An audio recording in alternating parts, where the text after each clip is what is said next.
Daniel pointed at the door and screamed, "Get out, stupid woman!" His eyes were red, wide, saliva at the corners of his mouth. The room went silent. 20 people froze, drinks in hand. Meera stood there, red wine on her white sleeve, bottle still in her hand. One small spill. That was all it took. 11 years. Not once had he raised his voice at her. She walked out into the cold night, tears on her face, whispering, "What did I do?" Meera left the party and drove to Carol's house, the pain sitting heavy in her chest. She had noticed Daniel changing for weeks, but tonight broke something open. She and Daniel had built real love over 11 years in their brick two-story on Clover Street in Cincinnati. They argued about dishes and thermostats and the leaky faucet in the second bathroom, neither of them ever fixed. Normal life, good life. But something had shifted. He came to bed after midnight. He left his coffee untouched. When she asked about work, he said fine and looked at the wall. She noticed. She had always been that way. Welcome, friends who love real stories. Tell us which city you are watching from today. And if this is reaching you, show it with a like.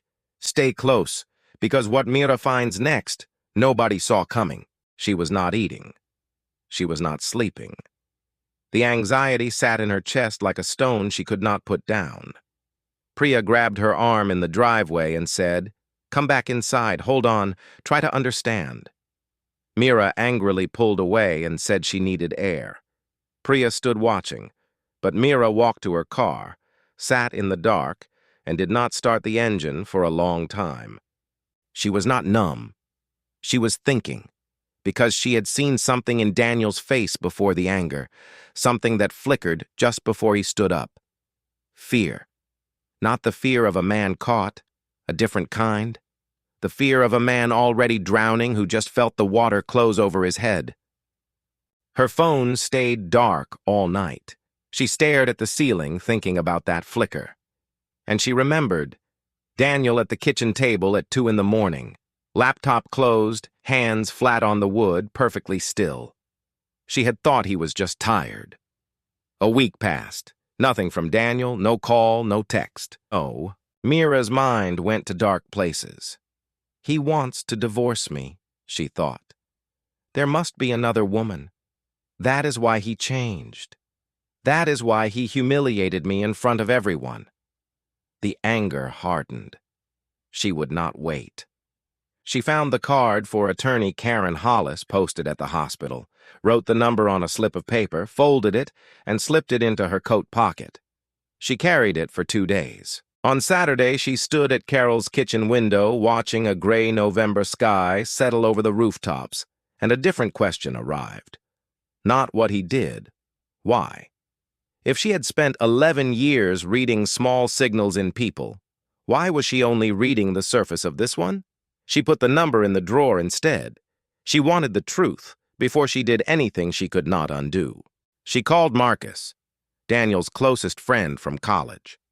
His voice went careful the moment she said Daniel's name.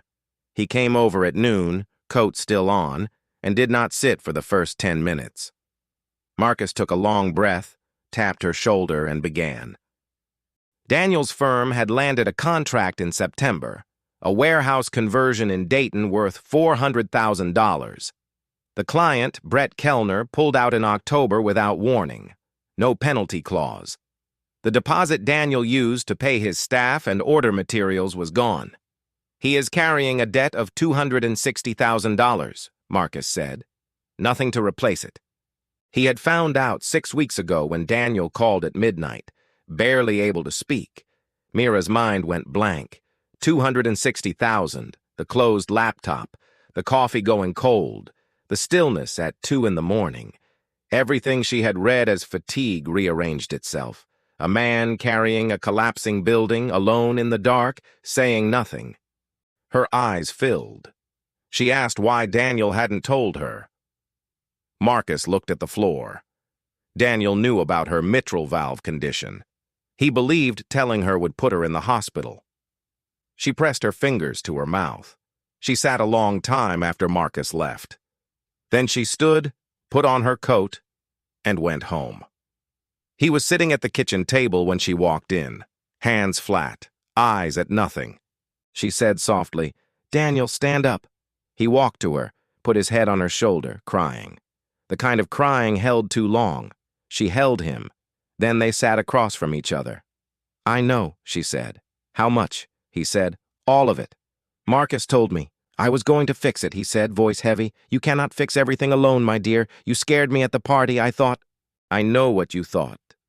I'm sorry." She put her hand over his. "I'm not fragile, Daniel." He turned his palm over and held it. They did not solve it that night. That was not how real things worked.